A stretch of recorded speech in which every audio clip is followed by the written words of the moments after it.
Film घने जंगल के बीच में शुरू होती है, जहां आना नाम की एक लड़की अपने पिता गेब के साथ रहती है। वह गेब को अपना डैडी कहती है और गेब उसकी जरूरतों का ख्याल रखता है। गेब एना को घर में रखता रहा है, उसे कभी भी बाहरी दुनिया का पता नहीं लगाने देता।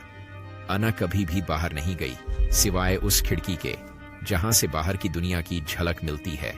लगभग हर रात गेब एना को जंगली जानवरों, नुकीले दांतों, लंबे नाखूनों और बालों वाले डरावने जानवरों के बारे में बताता था और उसे उनसे दूर रहने का सुझाव देता है। ये बातें एना को डराते हैं, लेकिन बाहरी दुनिया के बारे में उसकी जिज्ञासा बढ़ती रहती है। उसे जंगली जानवरों से बचाने के लिए और उसे घर के अंदर रोकने के लिए गेब दरवाजे के हैंडल को बिजली से चालू करता है। वह उसका पिता होने का दावा करता है और उसका भरण पोषण करता है। वो एना को खाने के लिए केवल सब्जियां देता है और मांस खाने से मना करता है। एक दिन एना गेब को किसी और से बात करते हुए सुन लेती है और उसकी जिज्ञासा उस पर हावी हो जाती है। वह दरवाजे के हैंडल को छूती है और उसे एक शक्तिशाली बिजली का झटका लगता है, जिससे वह बेहोश हो जाती है। बाद में जब वह उठती है तो गेब उसके पास होता है और समझाता है कि बिजली का जाल जंगली जानवरों को दूर रखने के लिए है। वह बताता है कि वह पृथ्वी पर आखिरी जीवित बच्ची है और उसकी रक्षा करना उसका कर्तव्य है। एना उस व्यक्ति के बारे में पूछती है जिससे गेब बात कर रहा था, लेकिन वह यह कहता है कि धरती पर वे ही एकमात्र इंसान बचे हैं।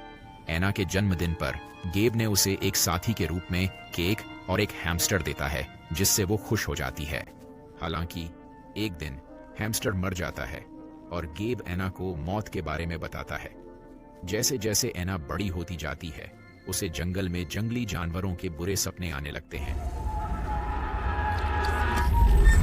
जब वह प्यूबर्टी में पहुंचती है और उसे पीरियड्स आने लगते हैं, तो गेब को उसके बिस्तर पर खून के धब्बे मिलते हैं। चिंतित होकर वह लूप्रोलाइड नाम की एक दवा देता है, जो उसके ग्रोथ को धीमा कर देती है और समय के साथ उसके स्वास्थ्य को खराब कर देती है। यह दवा सालों तक चलती है और इससे अना को दर्द और बेचैनी होने लगती है। अब और सहन करने में असमर्थ, वह गेब से अनुरोध करती है कि वह उसे उसके हैमस्टर की तरह एक बेहतर जगह पर भेजकर उसके दुख को समाप्त करे। यह सुनकर गेब दुखी हो जाता है, क्योंकि वह छोटी बच्ची को उसके जन्म के बाद से ही परेशान कर रहा है। इसलिए वह बंदूक निकालता है और खुद पर ही चला लेता है। अगले सीन में एना एक अस्पताल में अपरिचित चेहरों से घिरी हुई जागती है, जिससे वह घबरा जाती है।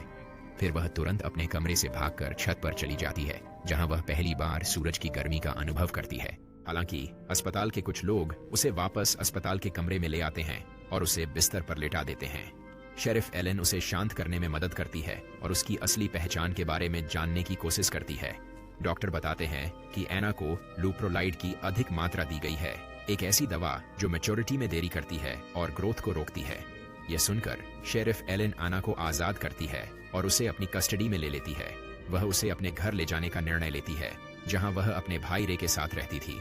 शेरिफ उसकी देखभाल करने के लिए भी तैयार होती है, जबकि वे उसकी पहचान पता करने के लिए डीएनए टेस्ट करते हैं और यह भी पता लगाते हैं कि गेब उसका पिता है या नहीं। यहाँ हमें पता चला कि गेब मरा नहीं है। दरअसल अस्पताल के दूसरे कमरे में उसका इलाज चल रहा है। आगे बढ़ते हुए एना अपने नए जीवन में बसना शुरू कर देती है और रे से प्यार करने लगती है। रे उसे सेक्स के बारे में बताता है, क्योंकि एना को पहले इस बारे में नहीं पता था।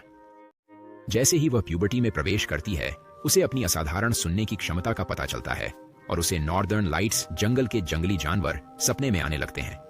एना भी रे के साथ स्कूल जाने लगती है, जहां वह पहली बार अपनी उम्र की लड़कियों से मिलती है। जिज्ञासा से प्रेरित होकर एना नॉर्दर्न लाइट्स और जंगली जानवरों के बारे में ज्यादा जानने के लिए लाइब्रेरी में जाती है। एना अब अपनी फ्रीडम को एंजॉय करने लगती है। उसे बाहर जाना और नेचर में रहना अच्छा लगता है। एक दिन जब वह स्कूल से लौट रही थी, उसने एक हिरण को देखा और पता नहीं उसे क्या हुआ, वो उसका पीछा करने लगी। इससे पहले कि एना एक शिकारी के जाल में फंसती, भेड़िए की खाल पहने हुए एक अजीब आदमी ने उसका रास्ता रोक दिया और वो बच गई। अगले दिन जंगली शिकारियों के बारे में और अधिक जानने के लिए वो फिर लाइब्रेरी जाती है। जैसे ही वह किताब के पन्ने पलटती है, उसे अपने नाखूनों पर काले निशान दिखाई देते हैं। अगले सीन में जब एना बाथटब में थी, एलन उसे डीएनए टेस्ट का रिजल्ट दिखाती है, जिसके अनुसार गेब उसके पिता नहीं थे। ये सब जान के एना परेशान हो जाती है। एक शाम एना और रे छत पर एक साथ समय बिताते हैं। जबकि रे उसे स्कूल के काम में मदद करने की कोशिश करता है, एना का ध्यान नॉर्दर्न लाइट्स के टॉपिक पर आकर्षित होता है। जैसे ही वे लेटते हैं, एना को दूर से टिमटिमाती रोशनी दिखाई देती है, जो कि जेन के घर पे चल रही पार्टी की वजह से थी। एना बताती है कि जेन उसकी दोस्त है और वे दोनों भी उस पार्टी में जाने के लिए जाते हैं। ये पहली बार है जब वह ऐसी किसी पार्टी में जाती है। कुछ ड्रिंक्स पीने के बाद एना को काफी अनईजी फील होने लगता है। पार्टी के दौरान रे और एना काफी नजदीक आ जाते हैं, लेकिन जैसे ही रे उसे किस करने जाता है, एना के मुंह से खून निकलने लगता है। वह बाथरूम की ओर भागती है और शीशे में देखने पे उसे पता चलता है उसके कुछ दांत टूट रहे हैं।